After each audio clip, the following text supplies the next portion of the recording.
Long ago, before this day's confusion did begin, throughout the stars did we go wandering.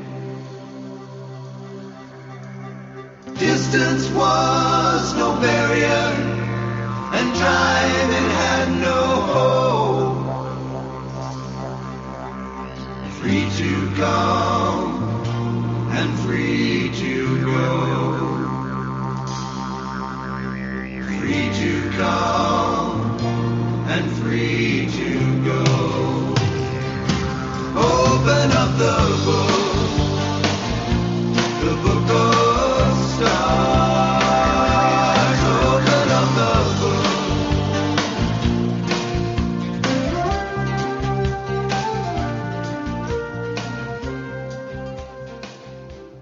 Hello, everyone, and welcome to Karmic Evolutions Astrologically Speaking.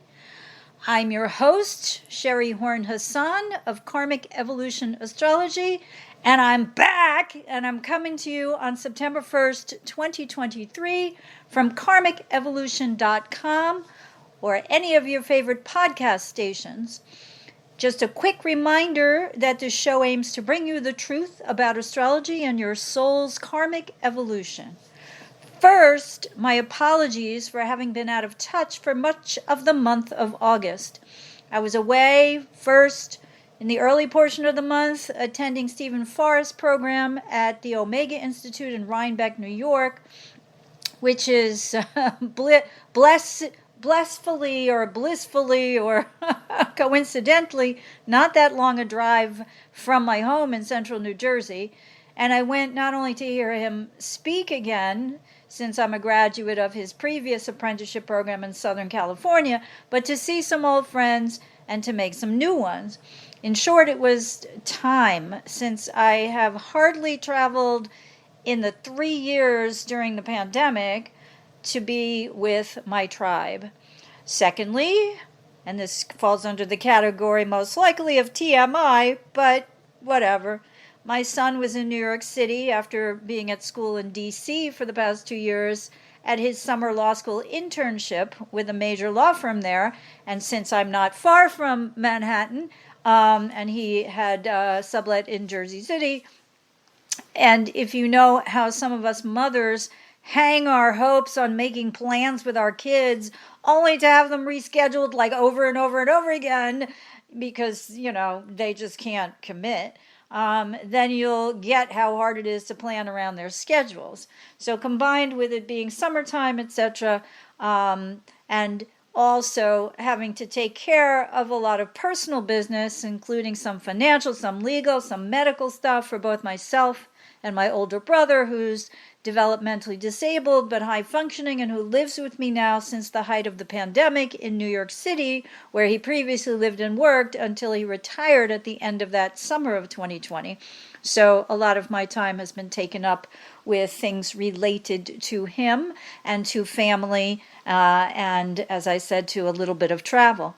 In any case, I'm happy to be back in the saddle again, and I have some exciting things to fill you in on. But first, my usual housekeeping stuff, which is to tell you that you can listen to this podcast anytime at KARMICEvolution.com.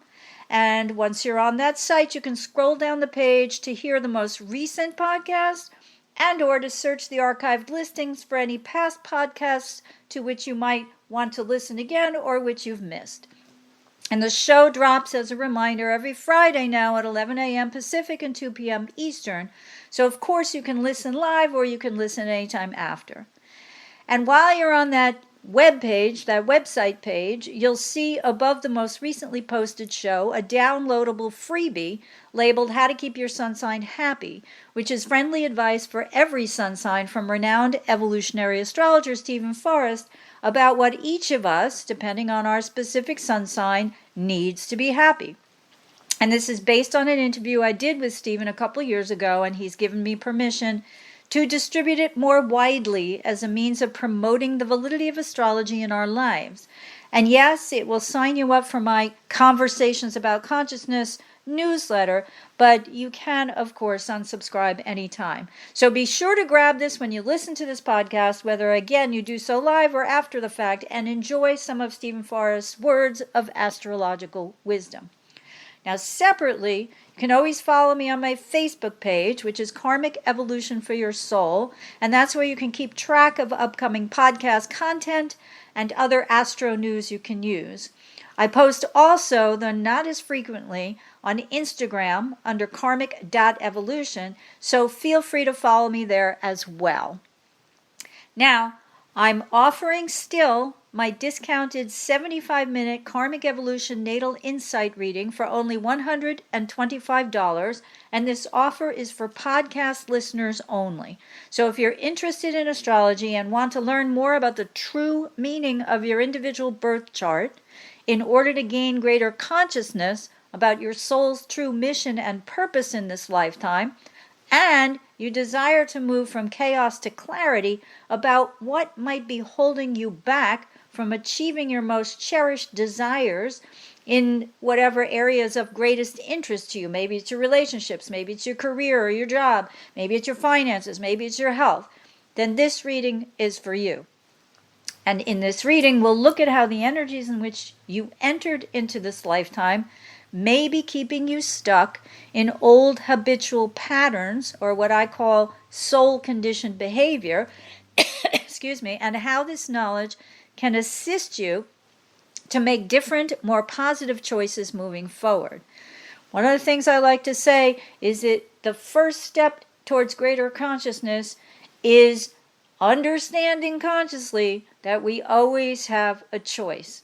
Now, many of us may feel like we don't have a choice, but that's not actually true when we realize that it's just our conscious brain that and our conditioned habitual patterns of behavior that make us think we don't have a choice, right? So in any case, if you'd like to co-create your own future happiness using astrological insight, that's easy when you take advantage of this special discounted offer, which you can find at karmicevolution.com/karmic125.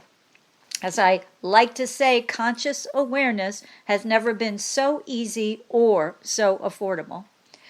In addition, before we get on with today's podcast, I have two other pieces of news, one of which is to announce that I'll be teaching a class on aspects in the chart under the auspices of the Astrological Society of Princeton, where I'm a board member, starting this October 15th. So if you've studied basic astrology, learned the meaning of the planets, signs, and houses, and now you're ready to take the next step, then this class is for you.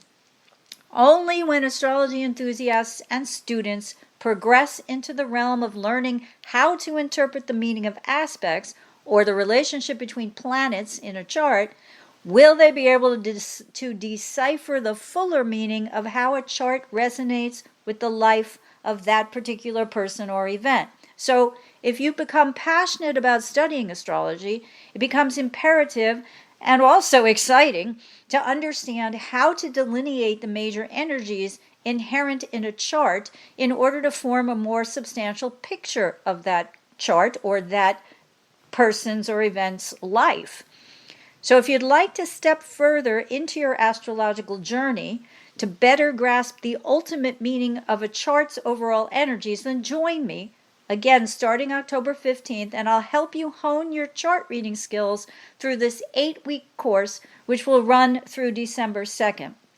Now, we'll delve more deeply into the meaning of the major aspects, many of which you may know and already understand in general: conjunctions, sextiles, squares, trines, oppositions, quincunxes, grand trines, grand crosses, and more, by studying the charts of well-known people to truly verify how they chose or didn't choose to perceive and manifest the energies that their chart depicts. So this includes a look at how similar aspects may have manifested differently or manifest differently for different folks, which is sure to be enlightening in terms of learning the specific potential archetypal range of options in terms of how different individuals respond, both either negatively or positively, to such inherent energies, meaning the energies into which their soul decided to be born into this lifetime or this incarnation.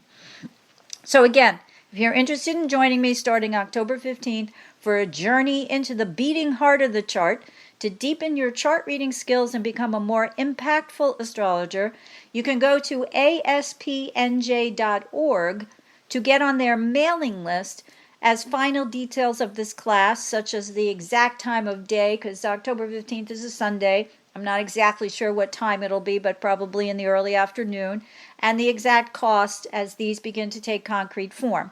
So feel free to sign up for their newsletter. Again, you can always unsubscribe there too, or since I am on the board of the ASP, I like to tout their upcoming lectures, which will start in October and usually run through June and are quite good. And for a fee of only $35 per year, you're entitled to attend the virtual Zoom lectures for only $5 each. And of course, every year, because Rob Hand, who's one of my favorites, who wrote Planets in Transit, which is my Bible in terms of, how to interpret the transits that are happening in the sky and to our natal charts. He is a founding charter member of the Astrological Society of Princeton, which came into being somewhere around, I believe, 1972. And he lectures now only for this group. I'm not exactly sure why, but I guess during the pandemic when people ceased traveling, it was, he cut back on some of that. So my point, that if you want to hear people like Rob Hand and Bruce Schofield, who's an excellent astrologer, and many men, John Townley, who invented the composite chart, and many, many others, then by all means, get yourself on their mailing list, and then you can decide if you want to join or not, and you'll get the information about my upcoming aspects class. Now, finally, at the risk of boring you all, I just want to let everyone know that I'm also going to be speaking, and this is in person, at an evolutionary astrology conference taking place from September 28th through October 1st of this year in Borrego Springs, California.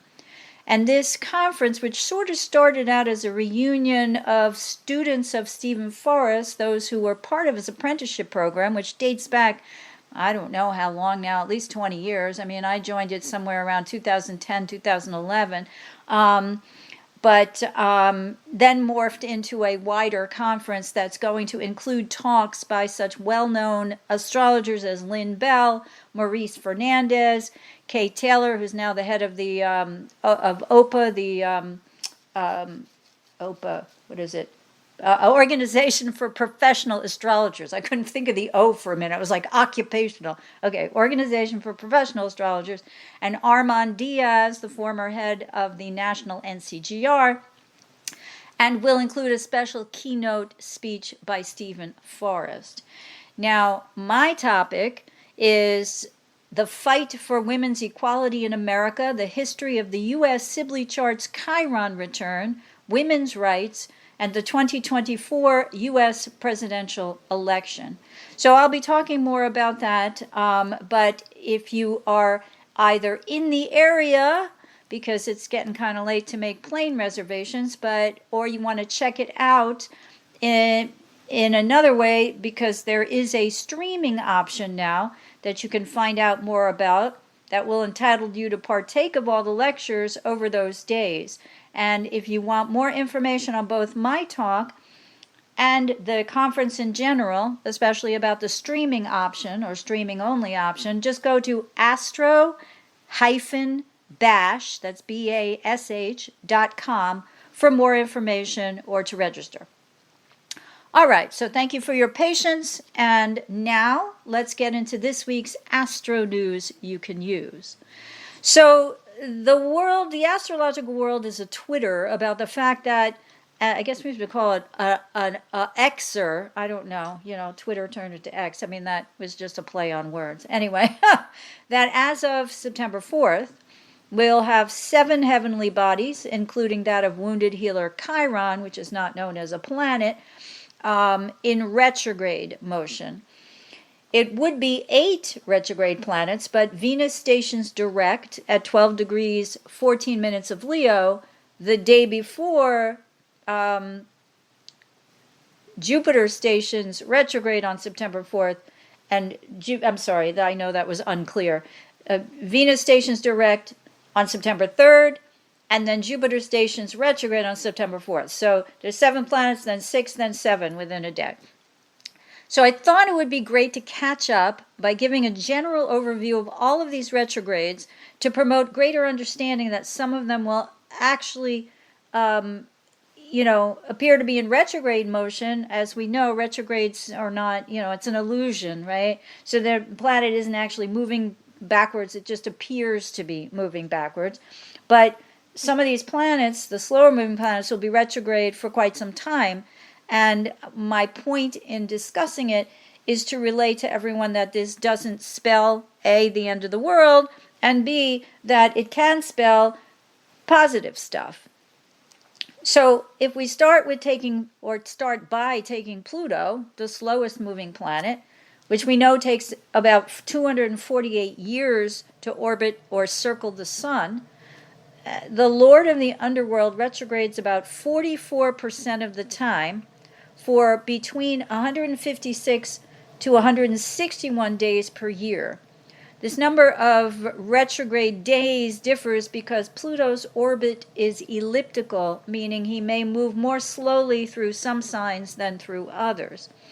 Now, I've discussed previously on this podcast how Pluto's current retrograde through the sign of Capricorn, Saturn-ruled Capricorn, which will continue off and on through November 20th, 2024, has brought to the surface the shadow side of the Saturn-ruled Capricorn archetype.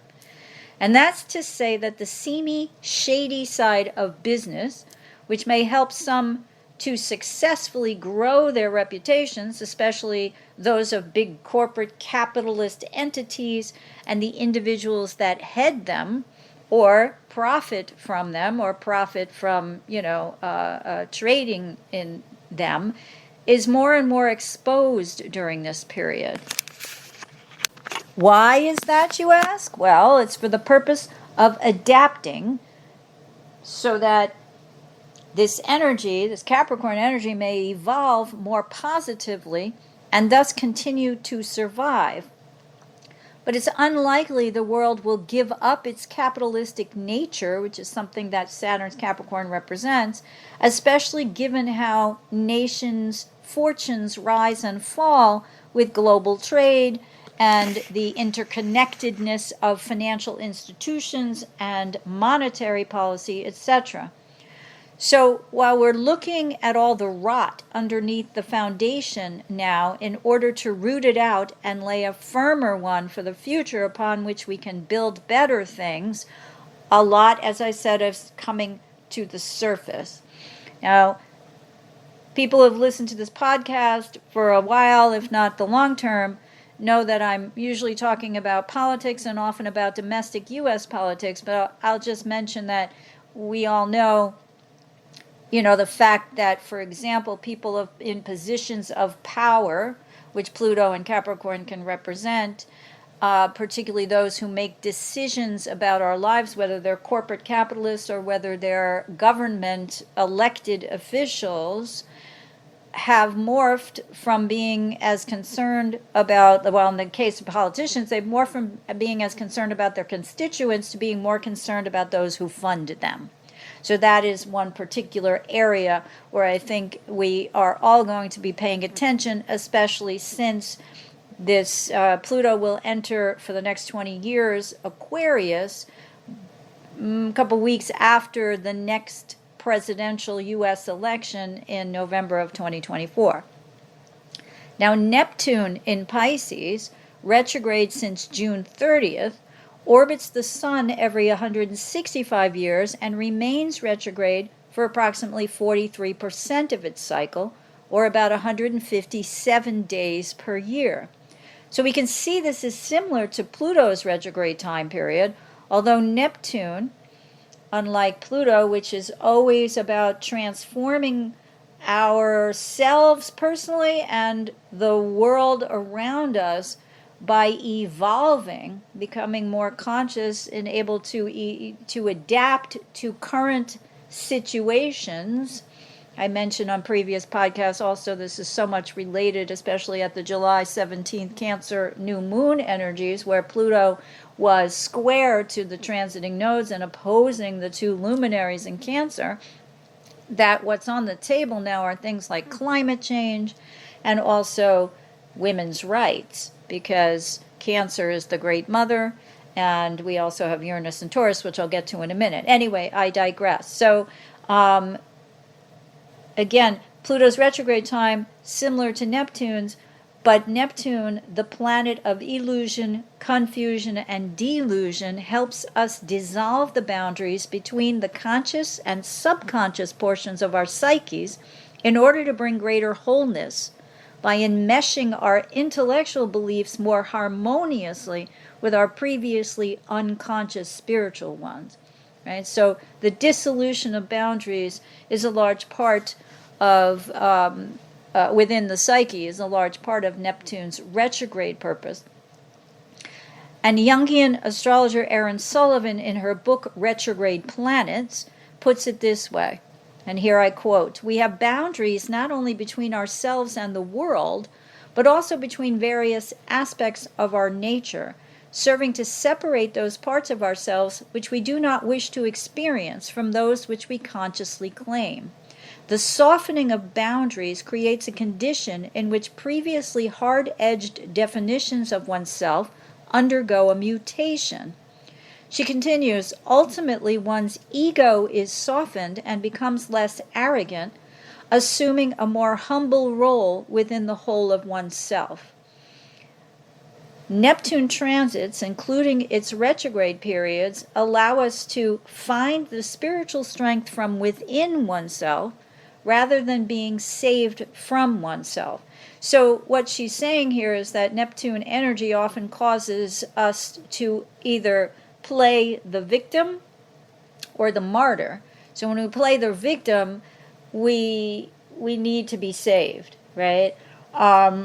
But it's really ourselves we need to be saved from, because that's what we think. And that's what lies in the unconscious. So merging that with the conscious brain is imperative if we're going to, as I said, become more whole, become more spiritually conscious, because Neptune and Pisces both have a correlation with spirituality and understanding that we're all part of the same collective, regardless of our religion or our skin color or our gender or any of that BS, right? It's like everybody, no man is an island, no man stands alone, right? Everybody is equal, It's not the same as Uranian and Aquarian equality, but it is that we're all the same under the skin. Now, Uranus, which just stationed retrograde in Taurus August 28th, transits the sun every 84 years, and that means that it has its return. It returns to the natal Uranus in your particular chart every 84 years, and retrogrades about 41% of the time for about 150 days per year. Again, we see the similarity in terms of length of retrograde between the three slowest moving planets. And again, this is not unusual. So it's nothing to freak out about. That's my point. Now, again, according to Erin Sullivan from the same book, Retrograde Planets, and here I again quote, "Since Uranus spends approximately 7 years in a sign, its retrograde transit cycles, like the other outer planets, will accumulate a history of activity over the years that it spends transiting one house. Uranus transits frequently coincide with an abrupt separation from something that was once of high personal value," she says. And I'd say that's been particularly and obviously true since Uranus entered Taurus back in the spring of 2018, and the change in values so many of us have experienced between now and then and now are just undeniable, whether that's values in terms of, how during the, well, let me continue here before I ad lib, because I have some remarks that I'm probably going to say what I've already planned on saying just prematurely. So it's during the retrograde period of Uranus that we begin to more comfortably integrate any shocks that are related to sudden events, sudden changes, or losses, as the tension or anxiety produced by such circumstances or losses or changes, quote, begin to abate and internalize, as Sullivan explains, and it's then that we may also test any new ideas that we may make manifest upon Uranus's station direct, because Uranian energy is also very progressive, right? So it's not only that we might experience sudden shocks or losses, but also sudden new revelations. But we need time to have those really be understood. You know, Uranian energy is like something arriving fully blown in picture form in your brain.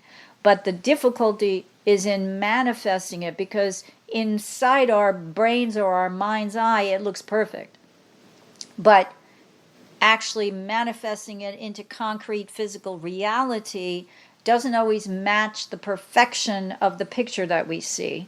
So this is what she's saying when she says that, you know, anything that arrives that way, that's a new idea, is, you know, something that we have to prove that can become physically manifest after Uranus stations direct. Now, Saturn, which has been retrograde in Pisces since March 7th, has a 29.5-year orbit around the sun, which again, many of us know, and retrogrades for about 36% of its cycle, or approximately 135 days per year. So it's a little bit less than, that's a little bit more than a third of the 365 days per year, right? So we know Saturn retrograde in Pisces is in the sign ruled both traditionally and in modern astrology by Jupiter, which is slowing now to retrograde itself on September 4th, as I just mentioned, and Neptune, respectively. So we've got a sort of mutual reception going on here, which is to say that these planets retrograde, Saturn and Pisces and Neptune, might actually find themselves more in sync than at other times. While Neptune retrograde dissolves the boundaries between our ego and our unconscious, Saturn's retrograde has more to do with sealing off parts of our psyche to separate from them. Remember, Saturn's always about boundaries. Neptune's about boundarylessness, which I don't think is a word, and Saturn's about boundaries or erecting boundaries. So he has more to do with sealing off parts of our psyche to separate them to, and here I quote from Aaron Sullivan's Retrograde Planets, arrest growth that may not serve the intentions of the greater self, as she puts it. She also points out that what we just experienced on August 27th, when the Sun opposed Saturn retrograde, an energy prevalent as well at this most recent August 30th Pisces full moon, quote, marks the midway point of the retrograde cycle. Saturn is moving about 2/3 as quickly in retrograde as it does when it is at its fastest motion, she explains. And here I quote again, the opposition is the turning point of the cycle, marking the end of the wildly resistant phase and the beginning of the gradual incorporation of new ways of experiencing central power, she continues. In the opposition time, one gains perspective on how outdated one's basic assumptions are. Again, Saturn has to do with the conscious belief system and the ego. And she continues, naturally, this depends to a greater or lesser degree on how rigid and uncompromising one has been about existing structures. All will not fall apart, but that which no longer supports the needs of the deeper, unconscious, yet more intelligent self will crumble slowly over the next 2 months. And Sullivan adds, quote, the period following the Sun-Saturn opposition marks important transitions away from what used to be an effective psychological defense mechanism and or the framework and structure of one's life. It is followed by the decelerating quincunx, which in this case occurs on September 24th, which is right after the sun moves into Libra late on the 22nd or early on the 23rd of September. And I continue to quote Sullivan, which is a time of recollection and recapitulation. Many rapid changes and adjustments can be made during this time, and quite successfully. However, a new status quo has not yet been reached, according to Sullivan, as something new won't actually be born until about 2 months after Saturn's station direct on November 4th, at which point it will begin to become consciously manifest. So, like, how's that for interesting? Especially considering the next U.S. election is November 7th. So we're talking about 2 months after the 4th or the 7th. I mean, they're 3 days apart. Big whoop, right? So this year's election in 2023 is not the big presidential one yet. That happens in 2024. But still, lots of locals in different geographic locations, especially in the House, will be vying for seats, either to keep them or to gain them, or to newly gain them and oust others. So stay tuned as we'll revisit this anon. But, you know, if you think about it, it's kind of like between November 7th, 2 months is December 7th, and then January 7th. It isn't long after that the newly elected or re-elected Congress people, and I include senators as well, will take their seats, right, in January. So that will be interesting to watch, because again, what she's saying is that a new status quo will be reached and something new may be born. So what is that? Your guess is as good as mine, because I don't want to speculate about the Democrats losing the Senate, but I could speculate about the Democrats winning the House. So, you know, astrologers are not immune to bias, okay? Just keep that in mind. Oh, and one more thing, which is to say that according to Sullivan, too, the House Saturn's transiting, and this is true for all of the retrograding planets. I mean, it's true for them when they're in forward motion, they're transiting a particular house or houses in your chart. So the house that Saturn's transiting is, of course, important because, and I quote her here, wherever one's ego is invested in that house's affairs, it dies for part of the year while a new usefulness is developed. Now, I'm a big believer of not being afraid of Saturn, because what I have learned, and you know, most of us learn the hard way, Saturn's a no pain, no gain kind of energy, is that when we can get our mind around that if something or someone leaves our lives, it is to create space for someone or something new to come in. Right? And so that can help us to cope with changes, whether they're sudden in correspondence with Uranian transits or not. You know, some of us might have Saturn square or opposite Uranus in our charts, depending. You know, these things are like a big giant, the astrological movements of the planets in each of our charts is like a giant clock with gears that, you know, shift, and they all shift slightly differently because we have different natal points and degrees and planets at different signs and yada yada, right? So, you know, it's why we can only generalize so much.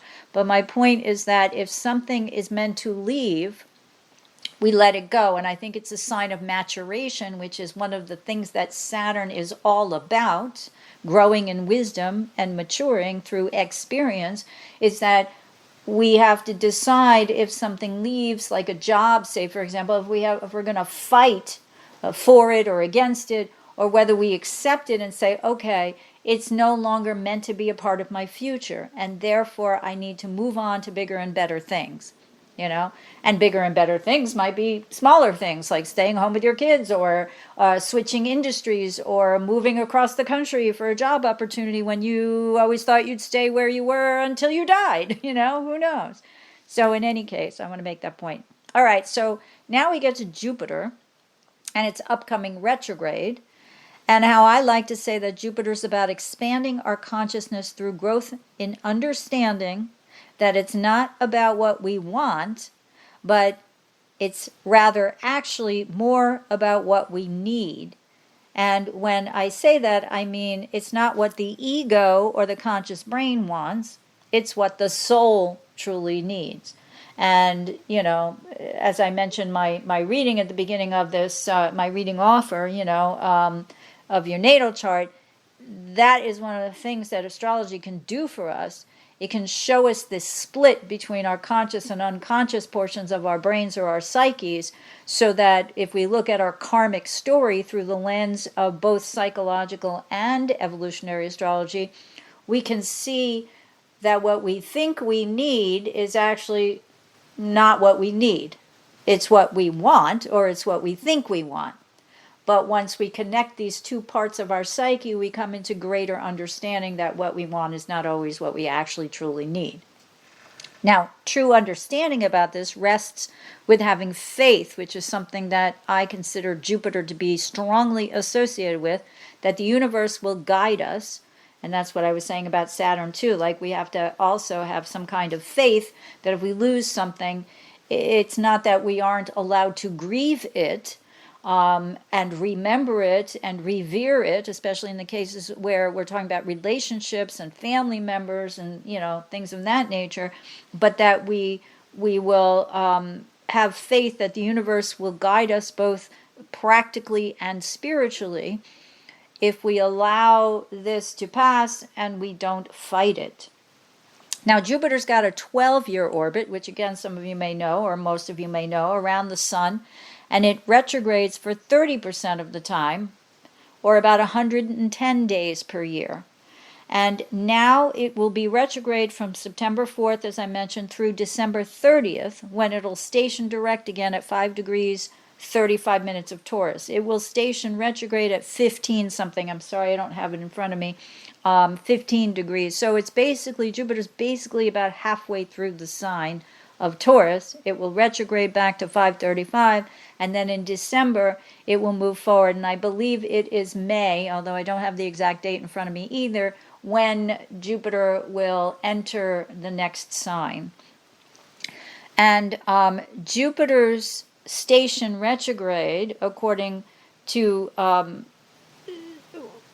station retrograde of Jupiter, says Sullivan, quote, because the Sun and Jupiter are within orb of a trine when it occurs. So as I said, this station will occur in a few days on September 4th, which is Sunday. No, is that Monday? It's Monday.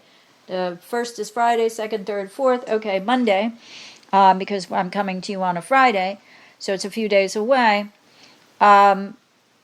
Because the Sun and Jupiter are within the orb of a trine when this happens, and that exact trine, so if Jupiter stations retrograde September 4th, the exact trine between the Sun and Jupiter, that's the Earth trine, the Virgo Sun and Jupiter in Taurus, which will be retrograde at that point, will occur on September 8th. And she says, a buildup of hope and progress coincides with the cessation of progress. The retrograde station suddenly arrests or withdraws the expansive mood and inverts the energy. The change in tone or pattern of growth is usually directly related to a hierarchy of some kind in which personal decisions become impotent or insignificant. I'd like to think that's true for Donald Trump, just injecting politics for a moment, since of course his Jupiter is conjunct both Chiron and Juno and is therefore wounded. Okay, we'll get back to that in another podcast, because I wasn't planning on talking too much about the political situation. I got to ease back into podcasting slowly, So give me the Labor Day weekend, and then next week I'll be back up to my, let's talk politics stuff. Anyway, and this I continue to quote from Aaron Sullivan, in the week or so following the exact station, particularly around the exact Sun trine Jupiter, it becomes apparent that the more time is likely to be necessary to evolve the idea, project, relationship, or plan. It will mean that any sense of future growth, within matters which pertain directly to the house Jupiter is transiting appears to stagnate until Jupiter stations direct again. Again from Sullivan's Retrograde Planets book. If planets can be said to have intent, Jupiter's purpose in its retrograde cycle is to connect one with a deeper and more personal sense of justice, not jurisprudence, but that which is correct for one's integral balance and health. Often our own inner sense of what is right and wrong is unconsciously suppressed, subordinated to accepted values and moral codes, whether these are social or defined within a specific relationship. Jupiter's retrograde cycle is the annual opportunity to contemplate and reflect upon aspects of our life in which we need to explore our personal code of ethics. In one sense, we experience our integrity more instinctively when Jupiter is retrograde, and though we may be incapable of formulating or articulating the internal review at this time, there is a correction at work in unconsciously. So at this, so with this in mind, she continues, it may be that what was initially removed at the station retrograde, be that a cherished idea, a relationship, a contract, money, or time, was not altogether necessary to support one's ego, but was in fact damaging to the ego's fullest expression according to its own measurement of correctness or appropriateness. At this time, the greater self has a design not consonant with the ego's wants and stimulates the activity of a self-correcting device. And so that's that correlates with what I was saying before, is we don't necessarily, Jupiter doesn't give us what we want, it gives us what our soul needs. Now, some of this too is going to correlate. Remember that the retrogrades also are going to be much more impactful for any of us on a personal level if it is aspecting a planet or sensitive chart point like an angle or an important asteroid, say, because it's conjunct Saturn, or which means the two are connected in our charts. If not, it's just going to resonate in the house, but it might not be as profound, or it might not resonate as profoundly as she is indicating in some of these writings. So I just want to point that out. Now the next planet, which is currently retrograde and which will be stationing direct on September 3rd, is Venus in Leo, as I've already noted. But what is interesting about this is that and I mentioned this on past podcasts, one of which was repeated for 2 weeks, so I don't know how many had the time or the inclination to listen to that. But, Venus will retrograde through the same natal house every 8 years. And as Sullivan says, reviewing and resurrecting incomplete or dormant issues which have been quiescent since the last transit. She says one gets a cold, hard look at one's relationships and at what is relevant to one's integrity at this time. It may be that there is an imbalance for a period while deeply mysterious and mysterious transformations occur, so mysterious that one never really knows what has happened until several months have passed. After Venus has turned direct and begins to move along at the same speed as the sun, stasis initiates a time to review what the retrograde period revealed. The station retrograde begins, let me say it this way. So Venus retrograde is coming to an end. It's going to take a little while for us to actually recognize what has taken place. She says, of all the retrograde cycles, Venus's appears to be the most unconscious in its immediate effects, but in the wrong view, the most rational. So, which is why she recommends looking back those 8 years. But I also had pointed out a couple of times, but I do think it bears repeating because it is so interesting, and that is that she says here, the station retrograde, which happened on October 30th, begins a time of global review. I'm sorry, not October 30th. I don't know what I was thinking here. Okay. Venus stationed retrograde on July 23rd at 28 degrees and 36 minutes of Leo. So it's very close to those of us who are tail end Pluto in Leos. But in any case, what I'm trying to point out is that I had explained on previous shows, but I think it bears repeating, that according to Sullivan, the station retrograde begins a time of global review. The entire Earth experiences the retrograde phenomenon. We can see how it manifests in the collective by watching the news in regard to diplomatic and international relations. The consideration of what is diplomatic and what is necessary to maintain a balanced worldview and a sense of integrity is precisely what happens to the individual when Venus transits a sector of the natal horoscope.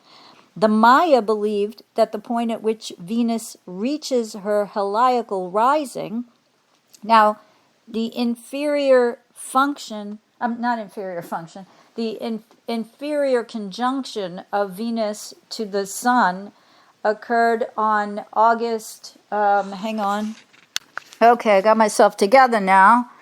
The inferior conjunction, which represents the halfway point, just as I was talking about, well, no, that's different, the Saturn thing, but the Sun conjoined with Venus retrograde on August 13th. And after that, within 6 or 7 days, what I am mentioning again is that we have what's called the heliacal rising. And that becomes a period that Aaron Sullivan says, hang on. Yeah, when Venus reaches her heliacal rising, about 6 or 7 days after the inferior conjunction. So if the inferior conjunction was August 13th, the heliacal rising is about August 19th or 20th. Now that's in the past, right? But she says that this is when political situations are particularly unstable and leaders insecure and fallible. All right, so what I want to point out is that on August, we may recall that it was on Monday, August 14th, the day after this inferior conjunction of the Sun with Venus retrograde, that the Georgia District Attorney Fani Willis released the news of her office's indictment of former President Donald Trump, okay, politics time, along with that of 18 other co-conspirators, including former New York Mayor Rudy Giuliani, the lawyers John Eastman, Kenneth Chesebro. I can't stand how they keep calling him Cheeseborough. But anyway, I was listening to Joyce Vance, who's one of the lawyers that is frequently on MSNBC, and I think she went to school with him.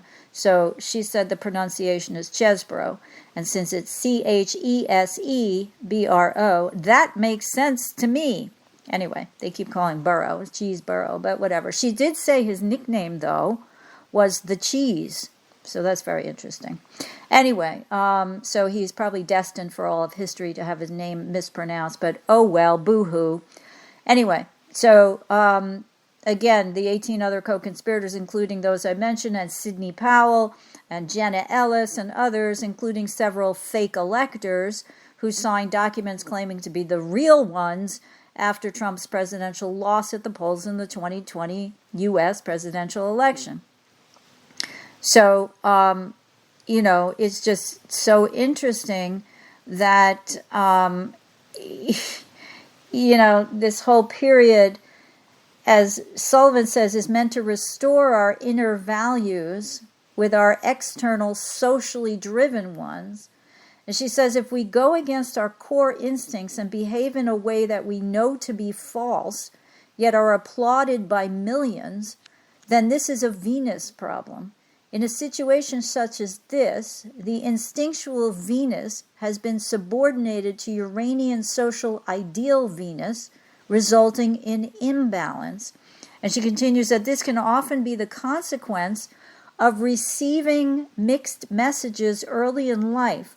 For example, when the parental and familiar values are in conflict, or when love is declared but contingent upon certain types of behavior, or when a violation of personal rights has occurred in the early years of self-development, such as sexual abuse, violence, or extreme emotional disturbance in the home. Venus grows along with us, and our values are embedded in viscera, where there is an intelligence far superior to the intellect. You know, when I studied past life regression facilitation with evolutionary astrologer and shaman, basically Patricia Walsh, the saying is the body remembers. And she was trained by Dr. Roger Woolger, who was a contemporary of Dr. Brian Weiss, who sadly, Roger Woolger passed away about 2012 or 13. But his belief was that when the soul passes from the body at death, it retains the cellular memory. And therefore, that is what I think Aaron Sullivan is talking about. Anyway, she continues, fundamentally, Venus tells us what is right and wrong, and as we mature, increasingly influences how we view society and its values, and whether those values are the ones to which we personally wish to subscribe. So again, along with Uranus and Taurus, which is very much about changing our values, these things kind of go hand in hand. Now, the final planet in retrograde motion now is, of course, Mercury, which is retrograde in Virgo, the Earth sign. And, you know, just a reminder that Mercury is the fastest moving planet. It orbits the sun approximately every 88 days, and it retrogrades between 3 and 4 times annually, depending.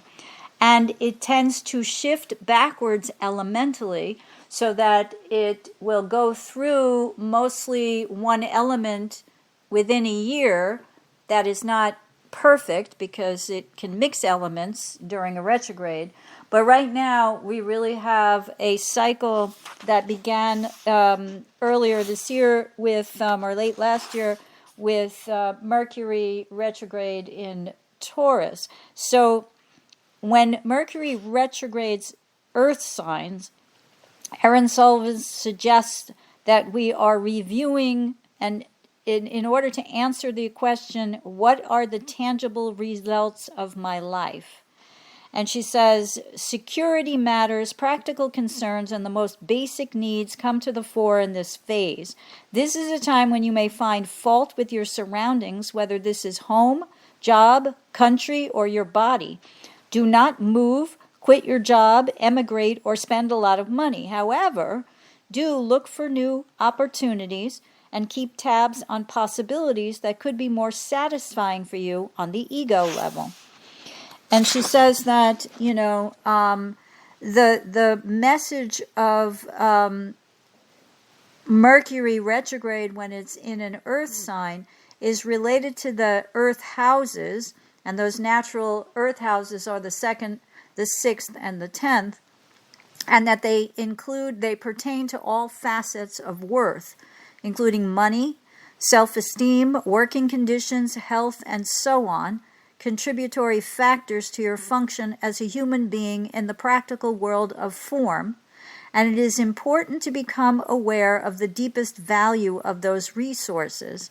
The Earth retrogrades of Mercury, the message is that if changes need to be made in those areas, and they're often the areas with the greatest resistance to change, then make them, or those changes will be thrust upon you. Naturally, this will affect the way you relate to your body and its needs, your job and its capacity to satisfy you, and your attitude towards resources of all kinds, particularly financial. Becoming more organized in the very basis of your life will, paradoxically, liberate your spontaneity. It will also alleviate any guilt you may feel about not attending to the fundamental details of life. The spirit is encased in the flesh, so attend to the flesh. You know, earth is earth. It's always physical, concrete. And Sullivan continues, this is not a particularly inspiring time, but much can be accomplished during the retrograde period that will result in very important practical returns. By concentrating on the necessities of life, you will be making more room for the perks. By dealing with the practical issues during this earthy retrograde, you will find it easier to determine what is truly happening in your life because it will not be cluttered with unfinished business. All right, so I hope you enjoyed this stroll through the current retrogrades. The only other thing I would add is that we now have Mars in Libra. And although I don't subscribe to the traditional astrological viewpoint that Mars' capacity for action is diminished just because it's transiting through the Venus-ruled sign opposite of Aries, or Libra, and Aries, of course, is ruled by Mars. I believe that, there are cases here where we can use our personal will and our need to be proactive in order to come to negotiate and compromise with partners. So we can be motivated towards partnership when Mars is transiting through Libra and finding balance and finding harmony. Then we have to be aligned with the traditional interpretation, which is Mars and Libra, no good. Detriment, fall, no. Right? So, I just want to say that, and we'll probably talk about that a little bit more as Mars makes aspects before he stations direct again, which won't happen until late September. So thank you, everyone, for joining me today. I'm glad to be back, and I hope you found the information I presented here helpful as you continue your karmic evolution in this lifetime. Please be sure to join me next week on September 8th for another episode of Karmic Evolutions, Astrologically Speaking. Until then, stay well and namaste. Long ago, before this day's confusion did begin, throughout the stars did we go wandering. Distance was no barrier, and time it had no hope. Free to come and free to go. Free to come and free to go. Open up the book of